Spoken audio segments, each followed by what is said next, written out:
Hi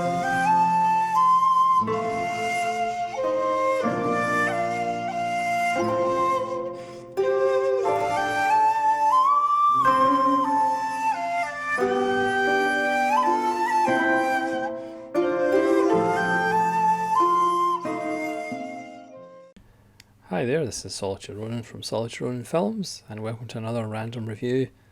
Today's random review is House of Cards, the 1968 film directed by John Guillermin, not the TV show in the UK and the US. This film stars George Peppard, Inger Stevens, and the wonderful Orson Welles. This is the imprint Blu-ray from Via Vision.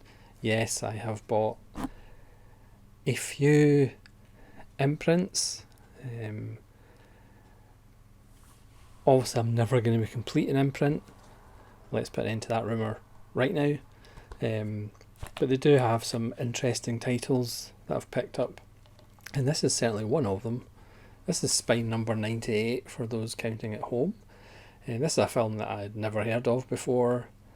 But when I saw it had Orson Welles, and it's a late 60s Euro globetrotting thriller, I was intrigued, and it is a bit of a odd little film. That's why it's in a random review. Obviously imprint, they do the reverse artwork different from the sleeve. Look away, ladies, because you'll be driven mad. There's a topless George Peppard on the inside. Like I say, a film I'd never heard of by a director, John Guillermin, who you kind of go, who's that? And then you look up the films that he directed, including Death in the Nile with Peter Ustinov, Towering Inferno, the 1976 King Kong with Jeff Bridges and Jessica Lange, and the sequel, which I've never seen, King Kong Lives. He did Shaft in Africa, he did Sheena with Tanya Roberts, he did The Bridget Remagen and The Blue Max. So he's one of those kind of faceless American directors that actually did a lot of recognisable films, obviously without having a kind of recognisable style. So this is another American in Europe getting embroiled in a fascist plot. We've all seen them. So this one starts with a really interesting shot. It's, if you think of the beginning of The Third Man, with the corpse floating, as the voiceover describes the problems and the trouble you can get into in Vienna. This one, we get the point of view of a corpse floating in the Seine, in Paris, which is nicely done. So we get a corpse eye view. It's all very Sunset Boulevard, but there's no voiceover from this corpse. And then we're introduced to George Peppard's character, who's getting beaten up in a boxing match, and he gets knocked down and he asks what round is it, and his corner says it's the first round. And he's like, I've already been knocked down 3 times. His corner says it was actually 4 times. So we learn he is pretty much just wandering about Europe. He's a writer and part-time boxer, but he's really just kind of aimlessly wandering about Europe. And then we cut to them in the car having a little drive through Paris, and their car is fired upon, and bullets hit the windshield. So he gets out of the car and chases the shooter, and when he catches up to him, it's actually an 8-year-old boy who's been firing on their car. So he takes this child home to this very palatial mansion with a very dysfunctional old money family, including Inga Stevens as the mother.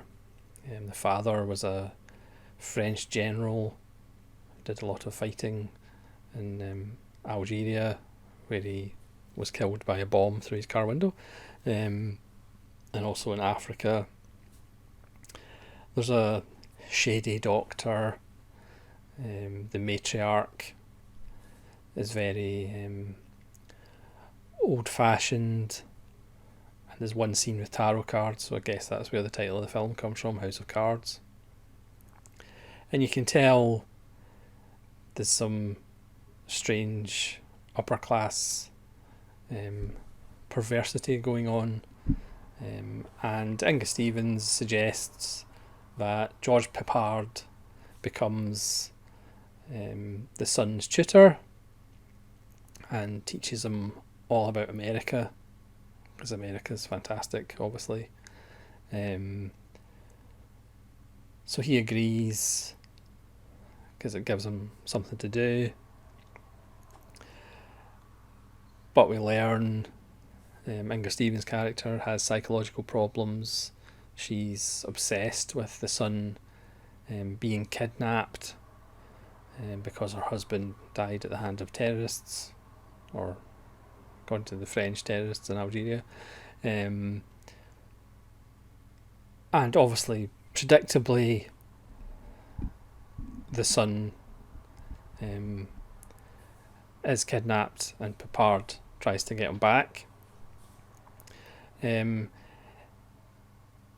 see this cabal of kind of very important men, and the head of this cabal is of course Orson Welles, who is only in the film for 4 scenes, I think, 4 or 5 scenes. But as usual, Orson Welles dominates the scenes that he's in, and he's absolutely wonderful. And it turns out that he is the head of this organisation that wants to take back Europe for the fascists. You know, there's a really nasty little conversation where Orson Welles talks about, stemming the black and yellow tide. They have kind of operatives across Europe, and they also have an operative who's American, who's going to take George Peppard back if he joins the club. And they have in America kind of agents across America with automatic weapons ready to go to take back America, to take back Europe, and to clean the smut and the filth away from Europe. So there's some wonderfully dark undertones to their nefarious plans, which, to be fair, isn't really explored that deeply.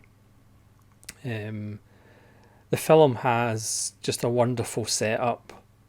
The first half an hour is just wonderful.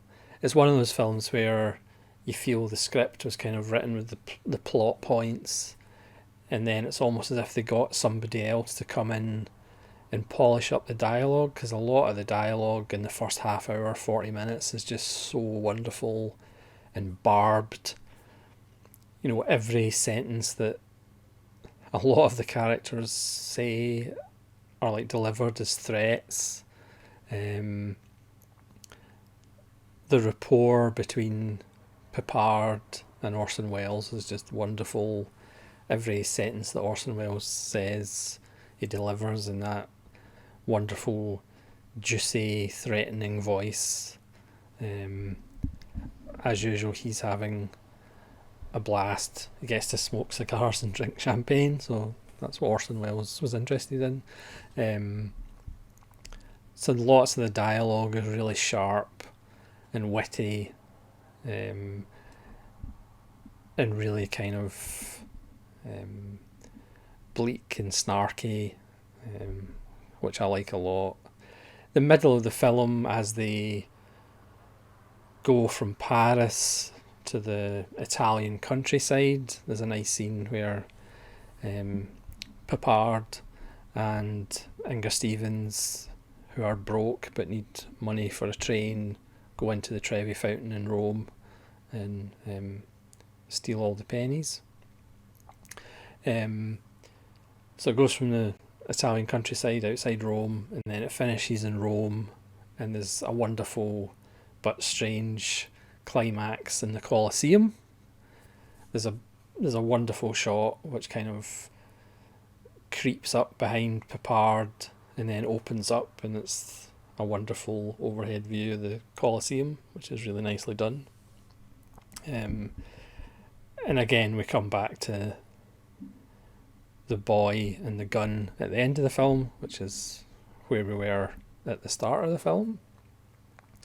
It is a strange, odd little film that doesn't always work. I mean, I think the first half an hour is absolutely wonderful. It does have a well-mounted climax. Again, it makes use of lots of really beautiful locations in France and Italy. The middle section gets a little bit bogged down somewhat. This fascist organisation that has fingers all across Europe and America seem to have terrible trouble getting rid of Peppard, or kind of wondering what to do with him. They're partly trying to kill him and partly trying to recruit him, which doesn't quite work. But again, it's a fascinating and quirky little late 60s Euro thriller romp. Like I say, perhaps not as good as it should have been, but there is a lot of fun to be had with Orson Welles. And like I say, the first half an hour is really well set up, even if it doesn't quite fulfill that promise for the rest of the film until the climax. Yeah, a film by John Gillerman, who, like I say, I'm not really familiar with him until you actually look at the films he made, and you go, oh, he made that. And again, it's another imprint release that normally I wouldn't like. I didn't even know it existed. And this one, some of the special features on the imprint releases are really excellent. This one's a 1080 print from Universal. It's got a commentary with Scott Harrison from 2021. It just has a theatrical trailer and the isolated music and effects audio track, which you do get from quite a few indicator releases. So I would say this one's maybe a little bit light on the special features, but again, this is pretty much a forgotten film, certainly for me. Not that I'd forgotten about it because I never knew it existed. But again, this is just another rarity that's been resurrected from imprint, in which they do seem to do a rather good job of resurrecting these little gems. So well worth a look, I think. Certainly if you're an Orson Welles fan, you're going to get a lot of pleasure out of it. If you're a George Peppard fan, he does cut a dash at a decent leading man. He didn't really get that many leading roles. Obviously he's most famous for his TV work as Hannibal Smith. But it's well worth a look. Because again, there's lots of these late 60s Euro thrillers that are perhaps not completely successful, but quirky and interesting. So thanks very much for watching this random review of House of Cards, not the TV show. And hopefully you'll join me again for more random reviews. Please let me know if you've seen House of Cards and what you think of it. And I will see you again, hopefully, for more random reviews. This is Solitary Ronin from Solitary Ronin Films, saying farewell.